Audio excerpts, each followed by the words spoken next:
নমস্কাৰ, মই পাৰ্থ। আপোনালোকে চাই আছে স্পটলাইট নৰ্থ ইষ্ট।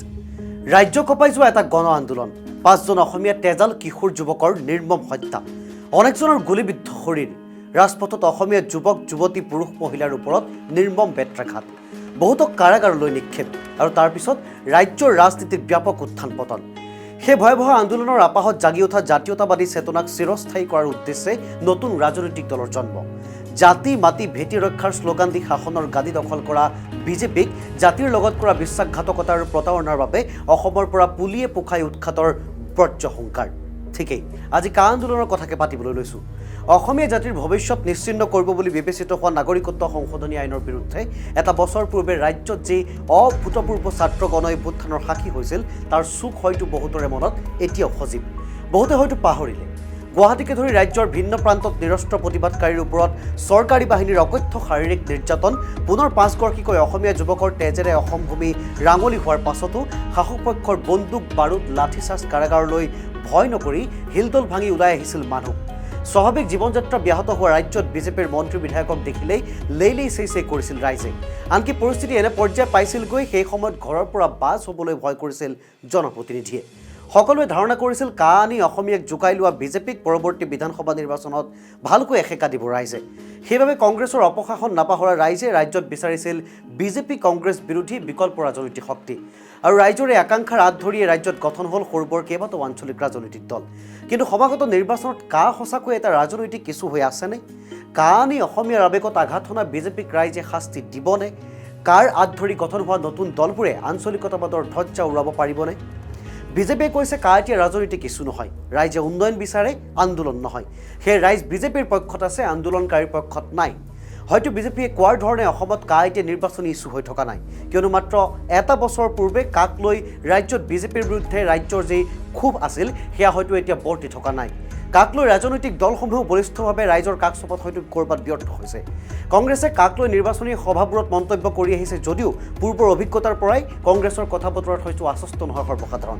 কাক লৈ সেই সময়ত সৰব হৈ থকা জাতীয় সংগঠনবোৰৰ বহুতেই এতিয়া এক ৰহস্যঘন নীৰৱতা অৱলম্বন কৰিছে। কাক নিৰ্বাচনী ইছ্যু কৰিবলৈ এই দল সংগঠনবোৰে ৰাইজলৈ দিয়া নাই কোনো এটা ৰাজনৈতিক আহ্বান। সেই সময়ৰ সৰব বহু বুদ্ধিজীৱী শিল্পীও এতিয়া অৱস্থান কৰিছে এক নিৰাপদ দূৰত্বত। দ্বিতীয় প্ৰশ্ন, বিজেপি শাস্তিৰ সন্মুখীন হ'বনে? হয়তো নহ'ব। নিৰ্বাচনক লৈ ৰাষ্ট্ৰীয় সংবাদ মাধ্যমৰ অপিনিয়ন পলসমূহে যেন দিছে তেনে এক পূৰ্বানুমান। নিজৰ স্থিতি সবল বুলি ভাবিয়ে হয়তো বিজেপিৰ নেতাসকলে নিৰন্তৰে কৈ আহিছে শীঘ্ৰেই কা বলবৎ হোৱাৰ কথা। গৃহমন্ত্ৰী অমিত শ্বাহেও কালি পশ্চিমবংগৰ নিৰ্বাচনী সভাত ডিঙিৰ শিৰ ফুলাই ফুলাই ক'লে কা আহিবই। हमने तय किया है कि 70 साल से जो शरणार्थी यहां पर आकर बसे हैं, जिनको इनके मन में दर्द है कि हम वहां से शरणार्थी बनकर आए, आज हमारी नागरिकता नहीं। 70 साल से वो अवैध तरीके से रहे हैं। सिटीजनशिप अमेंडमेंट एक्ट को पहली ही कैबिनेट में लागू कर वो सभी को नागरिकता देने का काम ये भारतीय जनता पार्टी की कर। मुख्यमंत्री शरणार्थी कल्याण योजना के तहत प्रत्येक शरणार्थी परिवार को 5 साल तक डीबीटी से 10,000 रुपया प्रतिवर्ष हम ट्रांसफर करने का काम करेंगे, जिससे सम्मान पूर्वक वो रिहेबिलिट हो पाए। কিন্তু এনে স্পৰ্শকাতৰ বিষয়ত বিজেপিৰ ৰথী মহাৰথীৰ মন্তব্যক প্ৰত্যুত্তৰ দিবলৈ হয়তো কোনো নাই।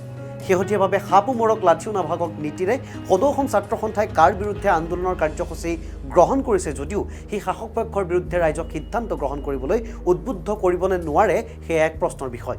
এনে পৰিস্থিতিত এবছৰ পূৰ্বে বিজেপিক এঘৰীয়া কৰা ৰাইজে কিন্তু পুনৰবাৰ উবুৰি খাই পৰিছে বিজেপিৰ এই ললিপপ বিতৰণ কাৰ্যসূচীসমূহত।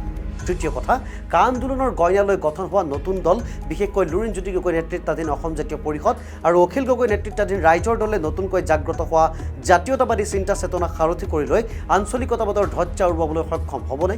বহুতে ক'ব খোজে প্ৰথম খোজতে বাৰুকৈ ব্যৰ্থ হ'ব দুয়োটা দল। ইয়াৰ অন্তৰালত আছে দল দুটাৰ সাংগঠনিক দুৰ্বলতা, উমৈহতীয়া শক্তিশালী ৰণনীতিৰ অভাৱ।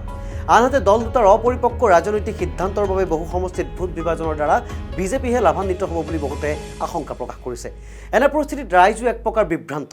কা আন্দোলনৰ দ্বাৰা ৰাইজৰ হিয়াৰ আমঠুলৈ পৰিণত হোৱা লুৰিণজ্যোতি গগৈ দুলীয়াজান আৰু নাহৰকটীয়াত তথা অখিল গগৈ শিৱসাগৰত বিজয় সাব্যস্ত কৰিব পাৰিবনে বুলিও সততে উত্থাপিত হৈ অহা প্ৰশ্নবোৰ হয়তো জাতীয় দল দুটাৰ বাবে এক ঋণাত্মক লক্ষণ। অসমীয়া মানুহ আবেগী। আবেগত নিজৰ নাক কাটি সতিনীৰ যাত্ৰা ভংগ কৰিবলৈ কুণ্ঠাবোধ নকৰা অসমীয়াই আবেলিলৈ আকৌ সতিনীৰে পিৰালিত হাঁচতি খুলিবগৈ পাৰে। গুলিৰে থকা সৰকা কৰা ছেম ষ্টফৰ্ডৰ গামোচাখন পাহৰি প্ৰধানমন্ত্ৰীৰ ডিঙিৰ গামোচাখনক লৈ অসমীয়া পুনৰ আৱেগিক হ'ব পাৰে। দীপাঞ্জল অথবা ঈশ্বৰ আব্দুল দ্বিজেন্দ্ৰৰ মৃতদেহৰ সৈতে সমদল কৰি মোদী মুৰ্দাবাদ ধ্বনি দিয়া অসমীয়াই বিজেপিৰ সভাত পুনৰ মোদী জিন্দাবাদ বুলিও ক'ব পাৰে। অৰ্থাৎ অসমীয়াই কথা পাহৰে। হঠাৎ উঠলি উঠা অসমীয়াৰ তেজ ক্ষণিকতে পানী হৈ পৰিব পাৰে। বিজেপিও এই কথা ভালকৈ জানে আৰু জানে অৰুণোদয়ৰ 830 টকা অথবা ৰঙা স্কুটিৰ মোহেৰে হয়তো কিনি পেলাব পাৰি অসমীয়াৰ স্বাভিমান। সেইবাবে অসমীয়া বৃহত্তৰ জাতিক মেৰুদণ্ডহীন জ্ঞান কৰি বিজেপিয়ে বিনা দ্বিধাই কৈ পেলাব পাৰে কাৰিমেই আন্দোলন কৰিলে শ্বহীদ হ'বই, অসমীয়াৰ আন্দোলন অৰ্থহীন। বাতৰি আমাৰ বিচাৰ আপোনাৰ। ধন্যবাদ।